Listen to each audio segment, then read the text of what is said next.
Assalamualaikum warahmatullahi wabarakatuh. Kembali bersama Pak Robi di pembelajaran akuntansi kali ini. Nah, untuk pertemuan hari ini kita akan membahas terkait dengan bagaimana mencatat transaksi ke dalam buku besar akuntansi jasa. Nah, sebagaimana yang Pak Robi sampaikan terdahulu bahwa setelah kita membuat jurnal umum, maka langkah selanjutnya dalam akuntansi jasa adalah membuat atau menggolongkan akun tersebut ke dalam buku besar. Bagaimanakah cara menggolongkannya? Silahkan simak ulasan berikut ini. Nah, sebelum kita memulai pembelajaran membuat buku besar, ya, izinkan Pak Robi menyampaikan terlebih dahulu apa sih sebenarnya buku besar itu. Jadi buku besar adalah buku yang berisi kumpulan-kumpulan akun-akun yang disusun sedemikian rupa sehingga apabila diperlukan mudah untuk ditemukan. Nah, jenis buku besar itu terbagi menjadi 4. Yang pertama adalah metode T-balance, yang kedua adalah metode 2 kolom, dan ketiga metode 3 kolom, sedangkan yang keempat adalah metode 4 kolom. Nah, jenis yang pertama yaitu adalah jenis metode T-balance. Anda bisa lihat dalam layar, hanya akan muncul bentuk semacam itu. Di atas ada nama akun dan nomor akun. Nah, di kolom sebelah kiri atau T yang kolom sebelah kiri itu menunjukkan debit dan yang sebelah kanan adalah kredit. Sedangkan untuk metode 2 kolom, Anda perhatikan bahwa dalam 2 kolom itu sebelah kiri yang diwarnai warna merah itu adalah kolom debit dan sebelah kanannya adalah kredit. Nanti bisa dilihat bahwa jika ada transaksi di debit maka dia akan dimasukkan ke dalam kolom yang sebelah merah, dan jika kredit maka dia akan dicatat pada kolom sebelah kanan yang berwarna putih. Nah, perhatikan kalau yang berikut ini adalah metode 3 kolom, di mana di sana ada debit kredit, kemudian di setelahnya ada kolom D atau K, itu adalah menunjukkan transaksi terakhir atau jumlah terakhir itu merupakan jumlah debit atau kredit, kemudian nilainya terakhir berapa nilai dalam nominalnya, ya. Seperti dalam 3 kolom. Selanjutnya ada metode 4 kolom. Yang ini adalah biasanya yang lazim digunakan pada pembelajarannya. Biasanya ini yang dipakai metode 4 kolom, terdiri dari tanggal, keterangan, referensi, debit kredit. Di sini bisa dikatakan sebagai saldo mutasi, ya. Kemudian yang terakhir adalah saldo akhir, ya, seperti ini maka dikatakan sebagai 4 kolom. Langsung saja contoh untuk pencatatan menggunakan T kolom, ya. Nah, perhatikan di sana di jurnal umumnya terlihat bahwa ada kas sebelah debit 10.000 dan modal tuan DD 10.000.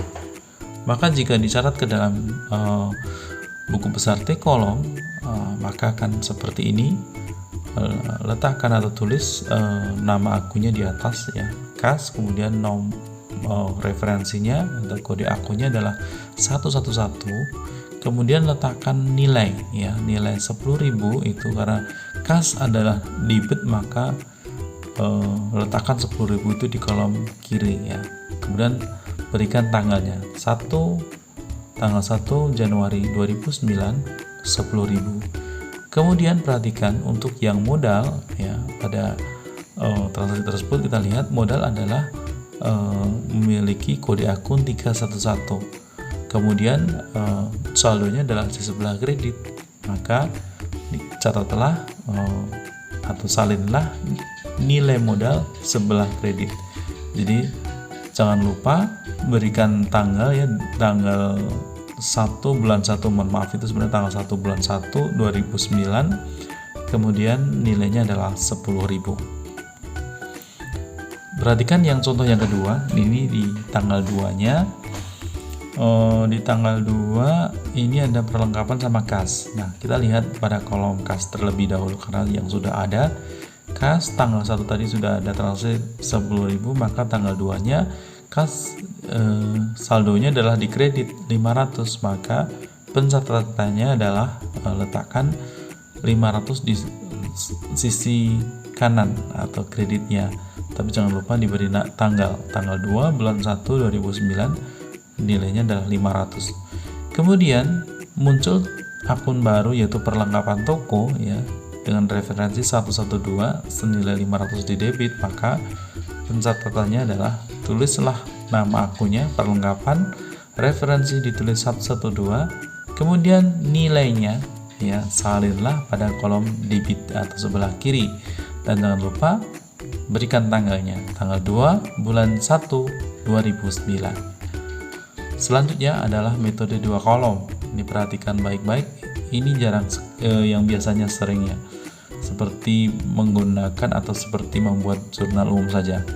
Perhatikan pada transaksi sama ya, kas dan modal pada saat tanggal 1, maka pada saat 2 kolom nama akunnya kelihatan ya, nama akun kas, kemudian nomor akunnya adalah 111.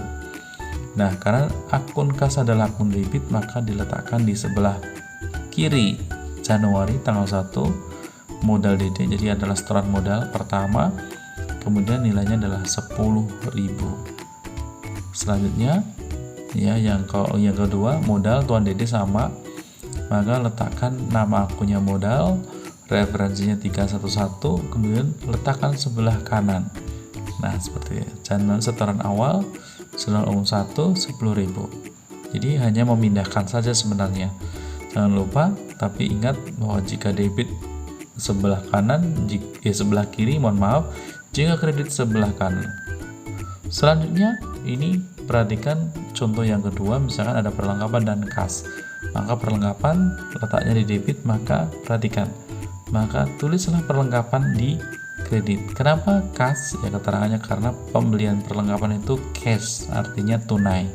Anda boleh mengganti kas di atas atau di dalam contoh ini dengan keterangan tunai. Nah, seperti ini. Kemudian kasnya, karena di sini adalah pembelian tunai, kasnya berkurang, maka pada sisi kolom kas akan muncul tanggal 2 Januari. Nah, ini di sisi kredit nilainya adalah 500. Ini adalah jika menggunakan 2 kolom ya, contoh. Selanjutnya kita menggunakan metode 3 kolom. Perhatikan baik-baik. Pada tanggal 1 ada kas modal, maka pencatatannya adalah misalkan ini adalah buku besar kas, nomor akunnya adalah 111. Maka pada saat terjadi seperti ini, maka langsung saja tanggal 1 modal tuan, jadi kas ini keterangannya adalah setoran modal awal ya. Kemudian referensinya adalah jurnal umum halaman 1, kemudian nilainya adalah 10.000. Kemudian nah ini debit saldo akhirnya 10.000, dan ini di keterangannya adalah debit begitu ya. Selanjutnya misalkan ini tadi yang kedua, contoh yang kedua, misalkan transaksi yang kedua ada transaksi kas di sebelah kredit begitu ya. Perhatikan, jika Anda transaksi berikutnya ada kas sama-sama akun kas di sebelah kredit, maka perhatikan, maka pencatatan tanggal 2 perlengkapan toko, yaitu pembelian perlengkapan toko jurnal umum 1 diletakkan di kredit ya, ini dimutasinya di kredit 500, kemudian di jumlah akhirnya maka akan muncul 9.500, itu sudah dikurangi 500-nya, tapi posisinya masih di debit begitu ya. Lanjut, ini contoh berikutnya ya, bisa dilihat kalau perlengkapan nomor akunnya 112, kemudian nilai perlengkapannya ya 500, maka ini perlengkapan keterangannya adalah pembelian tunai ya, debit. Mohon maaf ini keliru ya, harusnya tidak seperti ini ya, mohon maaf. Jadi jurnal referensinya jurnal umum, kemudian debit 500 ya, saldonya 500, mohon maaf ada kekeliruan dalam pencatatan, dalam penulisan, mohon maaf.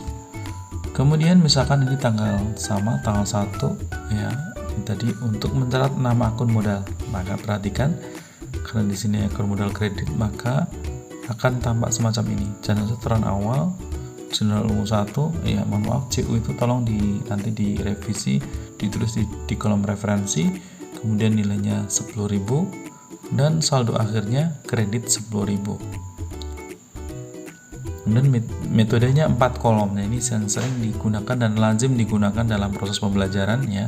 sebagai contoh yang lengkap. Jadi bisa ditulis seperti ini, misalkan ada sama transaksi yang sama tadi, transaksi tanggal 1 kas, maka di sini ada kolom kas. Nah, nama akun jangan lupa 111 ya, nomor akun.